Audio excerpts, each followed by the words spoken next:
എൻ്റെ പേര് doctor Ashwin V Dev. ഞാൻ EMS ഹോസ്പിറ്റൽ മുക്കം കൺസൾട്ടൻറ്റ് ഓർത്തോപീഡീഷ്യനാണ്. ഞാനിന്ന് നമ്മുടെ ദൈനംദിന ജീവിതത്തിലെ നമ്മൾ നേരിട്ടുന്ന ഒരു പ്രധാന പ്രശ്നം അല്ലെങ്കിൽ ഒരു രോഗത്തെ കുറിച്ച് സംസാരിക്കാനാണ് പോകുന്നത്. ഹീൽ പെയിൻ അഥവാ ഉപ്പൂറ്റി വേദന അഥവാ മടമ്പ് വേദന. അപ്പോൾ ഞാനിന്ന് രണ്ട് കണ്ടീഷൻസ് നിങ്ങളെ പരിചയപ്പെടുത്തുകയാണ്. രണ്ട് രോഗികളുടെ രണ്ട് കണ്ടീഷനായിട്ടാണ് പറയുന്നത്. ഒരാൾ ഒരു 50 വയസ്സുള്ള മധ്യവയസ്ക, സാധാരണയായിട്ട് വീട്ടിൽ ജോലികൾ മാത്രം ചെയ്യുന്നു.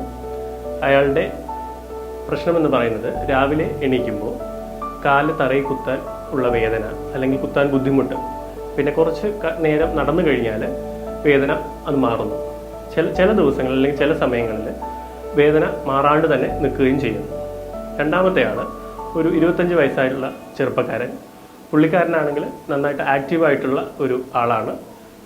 നന്നായിട്ട് സ്പോർട്സ് ഒക്കെ കളിക്കുന്നു, ദിവസവും ഓടാൻ പോകുന്നു, അങ്ങനെയൊക്കെയുള്ള ഒരു വ്യക്തി. അപ്പോൾ ഇവർ രണ്ടുപേർക്കും ഉള്ളത് ഉപ്പൂറ്റി വേദനയാണ്. അവർ ഒരു ഡോക്ടറെ കാണാൻ വരുമ്പോൾ അവർ ഉപ്പൂറ്റി വേദന എന്നാണ് പറയുന്നത്.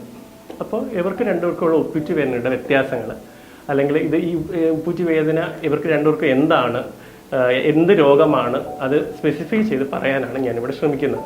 അത് ഒരു ഉദാഹരണം മാത്രമാണ്. ഈ ഒരു ഏജ് ഇവർക്ക് മാത്രം വരും എന്നല്ല. അപ്പോൾ ഏത് ഏജ് ഗ്രൂപ്പിൽ വേണമെങ്കിലും ഈ രണ്ട് അസുഖങ്ങളും, ഇതിപ്പോൾ ശരിക്കും ഞാൻ പറയുമ്പോൾ രണ്ട് അസുഖങ്ങളെ കുറിച്ചാണ്. രണ്ട് അസുഖങ്ങളും വരാം. അപ്പോൾ ഉപ്പൂറ്റി വേദന. ആദ്യത്തെ ആൾ 50 വയസ്സായിട്ടുള്ള മധ്യവയസ്ക. അപ്പോൾ ഈ 50 വയസ്സ് ഞാൻ നേരത്തെ പറഞ്ഞതുപോലെ 50 വയസ്സായിട്ടുള്ള ആൾക്ക് മാത്രമല്ല വരിക. അപ്പോൾ ഈ പറഞ്ഞ ആൾക്ക് നേരത്തെ ഇറങ്ങുമ്പോൾ അല്ലെങ്കിൽ രാവിലെ എണീക്കുമ്പോൾ കാൽ കുത്താൻ ബുദ്ധിമുട്ട് അല്ലെങ്കിൽ ഉപ്പൂറ്റി വേദന ഭയങ്കരമായിട്ട് കൂടി നിൽക്കുന്നു. ഇങ്ങനെയുള്ള ഒരു സിറ്റുവേഷൻ ക്ലാസിക്കലായിട്ട് കണ്ടുവരുന്നത് പ്ലാന്റാർ ഫേഷ്യേറ്റിസ് എന്ന രോഗത്തിനാണ്. അതായത് ഇത് പാദത്തിനടിയിലുള്ള പാടയ്ക്ക് വരുന്ന നീർക്കെട്ടാണ് ഈ പ്ലാന്റാർ ഫേഷ്യേറ്റിസ്. അപ്പോൾ എന്താണ് നമുക്ക് പ്ലാന്റാർ ഫേഷ്യ എന്ന് നോക്കാം.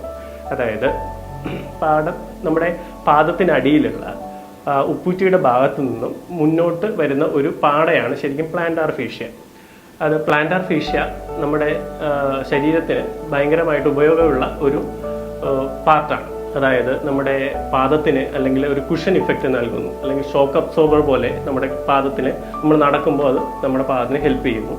കൂടാതെ നമ്മൾ നടക്കുമ്പോൾ കാല് തെന്നിപ്പോവാതെ കറക്റ്റ് പൊസിഷനിൽ വയ്ക്കാനും, പിന്നെ വേറെ നമ്മൾ ഇത്തിരി കട്ടി കൂടിയുള്ള പ്രതലങ്ങളിൽ നടക്കുമ്പോൾ നമ്മൾ പാദത്തെ സംരക്ഷിക്കാനും ഒക്കെയാണ് ഈ പ്ലാന്റാർ ഫേഷ്യ നമ്മുടെ ബോഡിയിൽ അതിൻ്റെ ഫങ്ഷൻ അതാണ്. അപ്പോൾ ഈ പ്ലാന്റാർ ഫേഷ്യയിൽ വരുന്ന നീർക്കെട്ട്, അത് നീര് വയ്ക്കൽ, അതിനാണ് ശരിക്കും പ്ലാന്റാർ ഫേഷ്യേറ്റിസ് എന്ന് പറയുന്നത്. അപ്പോൾ ഈ പ്ലാന്റാർ ഫേഷ്യേറ്റിസ് ഉള്ള ആൾക്ക് എന്തൊക്കെയാണ് പ്രശ്നങ്ങളെന്ന് നമുക്ക് ആദ്യം നോക്കാം. ആദ്യം ഞാൻ നേരത്തെ പറഞ്ഞ പോലെ 50 വയസ്സായിട്ടുള്ള മധ്യവയസ്കയുടെ കാര്യം പറഞ്ഞതുപോലെ കാല് രാവിലെ എണീക്കുമ്പോൾ താഴെ കുത്തുമ്പോൾ ബുദ്ധിമുട്ട് അല്ലെങ്കിൽ ഭയങ്കരമായിട്ടുള്ള വേദന. അത് മാത്രമല്ല, ചിലർക്ക് ഈ പറഞ്ഞിട്ടുള്ള ഈ വയസ്സ് വ്യത്യാസം വരുന്ന ആൾക്കാർക്ക് വെച്ചിട്ട് തന്നെ ചിലപ്പോൾ വേദന കൂടുതലായിട്ട് അത് മുന്നോട്ടോ അല്ലെങ്കിൽ കുറച്ച് പിന്നോട്ടോ അങ്ങനെയൊക്കെ വ്യത്യാസം വരാം. ഇങ്ങനെയുള്ള ആൾക്കാർക്കൊക്കെയാണ് ഈ പ്ലാന്റാർ ഫേഷ്യേറ്റിസ് വരുന്നത്.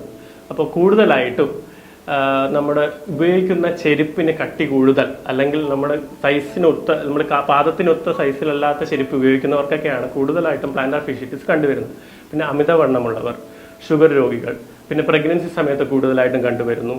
പിന്നെ റിപ്പീറ്റഡ് ആയിട്ടുള്ള ഇഞ്ചുറി പാദത്തിനടിയിൽ, അതായത് നേരിട്ടുള്ള പരിക്ക് വരണമെന്നില്ല. നമ്മൾ ഈ പറഞ്ഞ പോലെ കൂടുതൽ നേരം പാദം നിന്ന് ജോലി ചെയ്യുന്ന ആൾക്കാർ, പിന്നെ അത്ര പരിക്കനായിട്ടുള്ള തറയിൽ സ്ഥിരമായിട്ട് നടക്കുന്ന അങ്ങനത്തെ ജോലിയൊക്കെ ചെയ്യുന്ന ആൾക്കാർക്ക് ഇത് കൂടുതലായിട്ട് കണ്ടുവരുന്നു.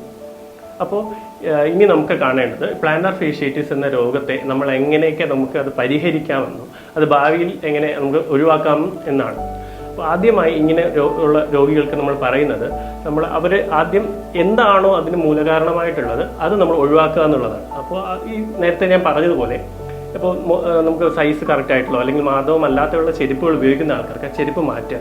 നമ്മളത് പ്ലാന്റാർ ഫേഷ്യേറ്റിസിന് നമ്മൾ യൂസ് ചെയ്യുന്ന ചെരുപ്പിനെ MCR ചപ്പൽ എന്നാണ് പറയുന്നത്. മൈക്രോ സെല്ലുലോസ് റബ്ബർ എന്നാണ് അതിനെ പറയുക. അത് ശരിക്കും അതൊരു കമ്പനി നെയിം അല്ല, അത് ഉണ്ടാക്കിയിരിക്കുന്ന മെറ്റീരിയലാണ് മൈക്രോ സെല്ലുലോസ് റബ്ബർ. ഈ ഷൂ ആണ് യൂസ് ചെയ്യുന്ന ആൾക്കാരാണെന്നുണ്ടെങ്കിൽ നമ്മൾ ഷൂവിനകത്ത് നമ്മൾ സിലിക്കോൺ ആയിട്ടുള്ള സോൾ ഉപയോഗിക്കാം. ഇങ്ങനെയൊക്കെ നമുക്ക് ഇത് ഭാവിയിൽ വരാതിരിക്കാൻ ശ്രമിക്കാം. പിന്നെ നമുക്ക് ഇടയ്ക്കിടയ്ക്ക് ഐസ് വെച്ച് കൊടുക്കുക. ഈ വേദന വരുന്ന സ്ഥലത്ത് അല്ലെങ്കിൽ ഉപ്പൂറ്റിയുടെ അടിഭാഗത്ത് ഐസ് വെച്ച് കൊടുക്കുക. ഇടയ്ക്കിടയ്ക്ക് ഐസ് പാക്കുകൾ വെച്ച് കൊടുക്കുക. അല്ലെങ്കിൽ നമുക്ക് കോൺട്രാസ്റ്റ് ബാത്ത് എന്ന് പറയും. നമ്മൾ ഒരു ക്ലാസിക്കലായിട്ട് പറയുന്ന ഒരു ട്രീറ്റ്മെൻറ്റ് രീതിയാണ് കോൺട്രാസ്റ്റ് ബാത്ത്. എന്തെന്ന് വെച്ച് കഴിഞ്ഞാൽ നമ്മൾ കാലിറക്കി വെക്കാൻ പറ്റുന്ന 2 ബേസിൻ എടുക്കുക. ഒന്നിൽ ചെറിയ ചൂടുവെള്ളം ചെറുതായിട്ട് ഉപ്പിടുക. രണ്ടാമത്തേൽ സാധാരണ ടാപ്പ് വെള്ളം, അതിൽ ചിലപ്പോൾ 2-3 ഐസ് ഇടുക. എന്നിട്ട് ആദ്യം നമ്മൾ ഫസ്റ്റ് ചൂടുവെള്ളത്തിൽ ഒരു 3 മിനിറ്റ് ഇറക്കി വെക്കുക കാലിനെ. എന്നിട്ട് അതേ കാല് തന്നെ 1 മിനിറ്റേക്ക് തണുത്ത വെള്ളത്തിൽ ഇറക്കി വെക്കുക. അങ്ങനെ മാറി 4-5 പ്രാവശ്യം ചെയ്യുക. അത് രാവിലെയും വൈകുന്നേരം ചെയ്യുന്നത് വളരെ ഉപയോഗമായിരിക്കും. പിന്നെയുള്ളത് ഫിസിയോതെറാപ്പിയാണ്. ഫിസിയോതെറാപ്പി നമുക്ക് വീട്ടിൽ ചെയ്യാവുന്ന എക്സസൈസ് ആയിട്ട് ചെയ്യാൻ പറ്റും. അത് നമുക്ക് ഡോക്ടറിനെയോ ഫിസിയോതെറാപ്പിസ്റ്റിനെയോ കണ്ടത് പഠിക്കാൻ പറ്റും. അതല്ലാണ്ട് തന്നെ ഫിസിയോതെറാപ്പിസ്റ്റിനെ കണ്ടിട്ട് കുറച്ച് ഫിസിയോതെറാപ്പി ഇൻസ്ട്രുമെൻറ്റ്സ് വഴി, അതായത് അൾട്രാസോണോ തെറാപ്പി അല്ലെങ്കിൽ ലേസർ തെറാപ്പി അല്ലെങ്കിൽ ഷോക്ക് വേവ് തെറാപ്പി എന്നൊക്കെ തെറാപ്പീസ് ഉണ്ട്. അതെല്ലാം ഉപയോഗിച്ച് കഴിയും ഈ വേദനകൾ കുറയ്ക്കാൻ പറ്റും. എന്നിട്ടും ഇതെല്ലാം ചെയ്തിട്ടും വേദന മാറാത്ത ആൾക്കാർക്ക് നമ്മൾ മരുന്നുകൾ സജസ്റ്റ് ചെയ്യുന്നു. ഈ നീർക്കെട്ട് മാറാനുള്ള മരുന്നുകളുടെ സപ്പോർട്ടോട് കൂടി തന്നെ ഈ നേരത്തെ പറഞ്ഞ ജീവിതശൈലി മാറ്റങ്ങൾ കൊണ്ടും നമുക്ക് ഉപ്പൂറ്റി വേദന മാറ്റാൻ പറ്റും. പിന്നെയുള്ളത് ഈ വേദന എന്നിട്ടും മാറിയിട്ടില്ലെങ്കിൽ നമ്മൾ ഇഞ്ചക്ഷൻസ് ആണ് ഉപയോഗിക്കുന്നത്. ഉപ്പൂറ്റി ഭാഗത്തേക്കുള്ള ഇഞ്ചക്ഷൻസ്, അതായത് ട്രയാംസെനലോൺ, കെനാക്കോട്ട് എന്ന് പറഞ്ഞിട്ടുള്ള ഇഞ്ചക്ഷൻസ് വയ്ക്കാറുണ്ട്. പിന്നെ ചിലർക്ക് PRP, പ്ലേറ്റ്ലെറ്റ് റിച്ച് പ്ലാസ്മ എന്നുള്ള ഇഞ്ചക്ഷനും നമുക്ക് എടുത്തിട്ട് ഈ വേദനകൾ മാറ്റാം. ഇപ്പോൾ പിന്നെ ഇതുമായിട്ട് ബന്ധപ്പെട്ടുന്ന ഒരു കണ്ടീഷനാണ് കാൽക്കേനിയൽ സ്പർ. അതായത് ഈ ഉപ്പൂറ്റിയുടെ അടിഭാഗത്തുള്ള എല്ല് തേങ്ങി ചിലപ്പോൾ ഒരു ഹൂക്ക് പോലെയോ അല്ലെങ്കിൽ മുള്ളു പോലെയോ ഒക്കെ നമുക്ക് എക്സ്റേ കാണാൻ പറ്റും. അത് കാരണം ഈ പറഞ്ഞ പ്ലാന്റർ ഫേഷ്യേറ്റിസ് നമുക്ക് മാറാതെ നിൽക്കാം. അത് ഏറ്റവും എക്സ്ട്രീം സിറ്റുവേഷനാണ്. അങ്ങനെ ഉള്ള ആൾക്കാർക്ക് സർജറീസ് പറയേണ്ടത് വളരെ റയറാണ്. രണ്ടാമത്തെ കണ്ടീഷൻ നേരത്തെ പറഞ്ഞ പോലെ 25 വയസ്സായിട്ടുള്ള യങ്ങായിട്ടുള്ള നന്നായിട്ട് ആക്ടിവിറ്റിയിലൊക്കെ ഏർപ്പെടുന്ന, നന്നായിട്ട് ഓടുകയും ചാടുകയും ചെയ്യുന്ന ഒരു യങ് പേഴ്സൺ ഉണ്ടാകുന്ന ഉപ്പൂറ്റി വേദന. ശരിക്കും നമ്മളത് നന്നായിട്ട് നോക്കിക്കഴിക്കാൻ മനസ്സിലാവും അത് ഉപ്പൂറ്റിയുടെ പുറകു വശത്തുള്ള വേദനയായിട്ടാണ് പുള്ളിക്കാരൻ വരണ്ടാവും. എന്നൊരു എക്സാമ്പിൾ മാത്രമാണ് പറയുന്നത്. അപ്പോൾ ഇങ്ങനെ ആക്റ്റീവായിട്ടുള്ള ആൾക്കാർക്ക് വരുന്ന ഉപ്പൂറ്റി വേദന സാധാരണയായും ഉപ്പൂറ്റിക്ക് പുറകെയുള്ള വേദനയായിട്ടാണ് വരിക. അപ്പോൾ നോക്കുമ്പോൾ അത് ശരിക്കും നേരത്തെ നമ്മൾ പറഞ്ഞ പോലെ പ്ലാന്റർ ഫേഷ്യേറ്റിസ് ആയിരിക്കില്ല. അതിനെ നമ്മൾ അക്വിലസ് ടെൻഡിനോപ്പതി എന്ന് പറയും. അതായത് നമ്മൾ ഉപ്പൂറ്റിയുടെ അല്ലെങ്കിൽ ആ എല്ലിൻ്റെ പുറകു വശത്ത് വരുന്ന ഞരമ്പിന് വരുന്ന നീർക്കെട്ട്. അത് കൂടുതലായിട്ട് ഓവർ ആക്ടിവിറ്റി ചെയ്യുന്ന ആൾക്കാർക്കാണ് കണ്ടുവരുന്നത്. അതായത് ഓവർ യൂസ് വരിക. ഓവർ യൂസ് എന്ന് വെച്ചാൽ ഭയങ്കരമായിട്ട് ഞാൻ നേരത്തെ പറഞ്ഞ പോലെ ഭയങ്കരമായിട്ടുള്ള ആക്റ്റീവായിട്ടുള്ള ആൾ ഇടയ്ക്കിടയ്ക്ക് വരുന്ന ചെറിയ മുറിവുകൾ, അതായത് ആ മുറിവെന്ന് ഞാൻ ഉദ്ദേശിക്കുന്നത് പുറമേയുള്ള മുറിവല്ല, ഉള്ളിൽ ആ ടെൻഡൻ അല്ലെങ്കിൽ കുതിരവള്ളി അല്ലെങ്കിൽ ചലനവള്ളിക്ക് വരുന്ന ചെറിയ മുറിവുകൾക്ക് കാരണം ഉണ്ടാകുന്ന വേദനയാണ് ഈ ശരിക്കും അക്വിലസ് ടെൻഡിനോപ്പതി എന്ന് പറയുന്നത്. അപ്പോൾ ആർക്കൊക്കെയാണ് ശരിക്കും ഈ അക്വിലസ് ടെൻഡിനോപ്പതി വരിക? അതായത് കൂടുതലായിട്ട് ആക്ടിവിറ്റി ചെയ്യുന്ന ആൾക്കാർക്കാണ് കൂടുതലും വരിക. പക്ഷേ വേറെ ഈ വയസ്സായിട്ടുള്ള ആൾക്കാർക്ക് വരില്ലേന്ന് ചോദിച്ചാൽ അവർക്കും വരാൻ സാധ്യതയുണ്ട്. കൂടുതലായിട്ട് സ്റ്റെപ്പ് കയറി ഇറങ്ങുന്ന ആൾക്കാർ, പിന്നെ കൂടുതലായിട്ട് ഞാൻ നേരത്തെ പറഞ്ഞ പോലെ തന്നെ കൂടുതൽ പാദത്തിന് ആക്ടിവിറ്റി കൂടുതലായിട്ട് ചെയ്യുന്ന ആൾക്കാർക്ക്, അതായത് ഈ തയ്യൽ മെഷീൻ കൂടുതലായിട്ട് യൂസ് ചെയ്യുന്ന ആൾക്കാർ, അവർക്കൊക്കെ കൂടുതലായിട്ടും വരാൻ സാധ്യതയുണ്ട്. പിന്നെ ഇത് മാത്രമല്ല, ഈ അക്വിലസ് ടെൻഡിനോപ്പതി വരാൻ വേറെയും മെഡിക്കൽ കണ്ടീഷൻസും ഇതിനെ സഹായിക്കുന്നു. അതായത് റുമറ്റോയിഡ് അല്ലെങ്കിൽ ആമവാദം ഉള്ള ആൾക്കാർ, ഗൗട്ട്, യൂറിക് ആസിഡ് കെട്ടി നിന്നിട്ടുള്ള ആൾക്കാർ, പിന്നെ പ്രമേഹമുള്ള ആൾക്കാർക്കൊക്കെ കൂടുതലായിട്ട് അക്വിലസ് ടെൻഡിനോപ്പതി വരാം. നേരത്തെ പറഞ്ഞതുപോലെ തന്നെ ഇവിടെയും ഈ രോഗത്തിനെ നമ്മൾ പ്രതിരോധിക്കാനും അല്ലെങ്കിൽ ഭാവിയിൽ വരാതിരിക്കാനും അല്ലെങ്കിൽ അതിൻ്റെ ട്രീറ്റ്മെൻറ്റിന് വേണ്ടിയിട്ട് നമ്മൾ ചെയ്യേണ്ടതെന്ന് വെച്ചാൽ റെസ്റ്റ് കൊടുക്കുക എന്നുള്ളതാണ്. അതായത് എന്തുകൊണ്ട് ആണോ നമുക്ക് ആ വേദന അവിടെ ഉണ്ടായത്, ആ ഉള്ള ആക്ടിവിറ്റി നമ്മൾ അവിടെ സ്റ്റോപ്പ് ചെയ്യുക. പിന്നെ നമ്മൾ നല്ലതായിട്ടുള്ള നീർക്കെട്ടുള്ള ആൾക്കാർ, അതായത് ഈ കുതിരവള്ളി അല്ലെങ്കിൽ അക്വിലസ് ടെൻഡന് നീർക്കെട്ടുള്ള ആൾക്കാരാണെങ്കിൽ നമുക്ക് സ്പ്ലിൻറ്റിങ് വെച്ചാൽ ആ കാൽപാദം അല്ലെങ്കിൽ അത് വരുന്ന ആ ഏരിയ അനക്കാതെ വയ്ക്കുക എന്നുള്ളതാണ്. പിന്നെ ഐസ് അപ്ലൈ ചെയ്യാം. പിന്നെ ഞാൻ നേരത്തെ പറഞ്ഞ ഫിസിയോതെറാപ്പി ചെയ്യാം. പിന്നെ ശരിക്കുമുള്ള ട്രീറ്റ്മെൻറ്റ് എന്ന് പറഞ്ഞു കഴിഞ്ഞാൽ ശരിക്കും സ്ട്രെച്ചിങ് ആൻഡ് സ്ട്രെങ്തനിങ് എന്ന് പറയും. അതായത് ഈ അക്വിലസ് ടെൻഡൻ അല്ലെങ്കിൽ കുതിരവള്ളി, കാലിൻ്റെ പുറകുവശത്ത് വരുന്ന ആ വള്ളി ശരിക്കും മുറുകിയിട്ടുണ്ടാവും, ഈ നീർക്കെട്ട് വന്ന് മുറുകിയിട്ടുണ്ടാവും. അതിനെ നമ്മൾ ലൂസാക്കാനുള്ള എക്സസൈസുകൾ, അതിന് സ്ട്രെച്ചിങ് എക്സസൈസുകൾ പറഞ്ഞു കൊടുക്കും.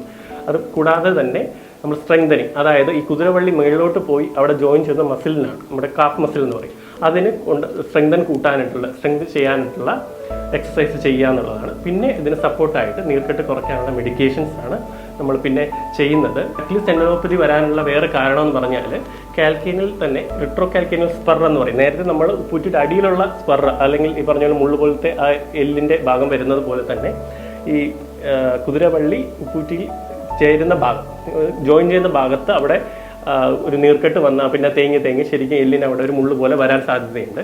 അതിനുള്ള എക്സിഷൻ എന്ന് പറയും. അത് എക്സ്ട്രീം സ്റ്റേജിലാണ് ചെയ്യുക, അത് എടുത്തു കളയുക എന്നതൊക്കെയാണ് ഈ ട്രീറ്റ്മെൻറ്റ് കൊണ്ട് ഉദ്ദേശിക്കുന്നത്. അപ്പോൾ ഞാൻ ഈ വീഡിയോ കൊണ്ട് ഉദ്ദേശിക്കുന്നത് ശരിക്കും നമ്മൾ ഉപ്പൂറ്റി വേദന ഭയങ്കരമായിട്ടുള്ള കോമൺ ആയിട്ട് കാണുന്ന അല്ലെങ്കിൽ മടമ്പ് വേദന കോമൺ ആയിട്ട് കാണുന്ന ഒരു രോഗമാണെങ്കിലും പക്ഷേ അത് രോഗികളുടെ അവരുടെ ജീവിതശൈലി, അവരുടെ വയസ്സ്, അല്ലെങ്കിൽ പിന്നെ അവർ ചെയ്യുന്ന കാര്യങ്ങൾ അതെല്ലാം ഡിപ്പെൻഡ് ചെയ്ത് ഏത് രോഗമാണെന്നുള്ളത് വ്യത്യസ്തപ്പെട്ടിരിക്കും. അപ്പോൾ രോഗങ്ങളുടെ നിർണയവും അതിനുള്ള ചികിത്സയും കൃത്യമായി നടത്തുകയും അത് കൃത്യമായി ഡോക്ടർ പറയുന്ന നിർദ്ദേശങ്ങൾ പിന്തുടരുകയും ചെയ്തു കഴിഞ്ഞാൽ നമുക്ക് സുഗമമായിട്ടുള്ള ഒരു ജീവിതം മുന്നോട്ട് കൊണ്ടുപോകാൻ പറ്റും. നന്ദി.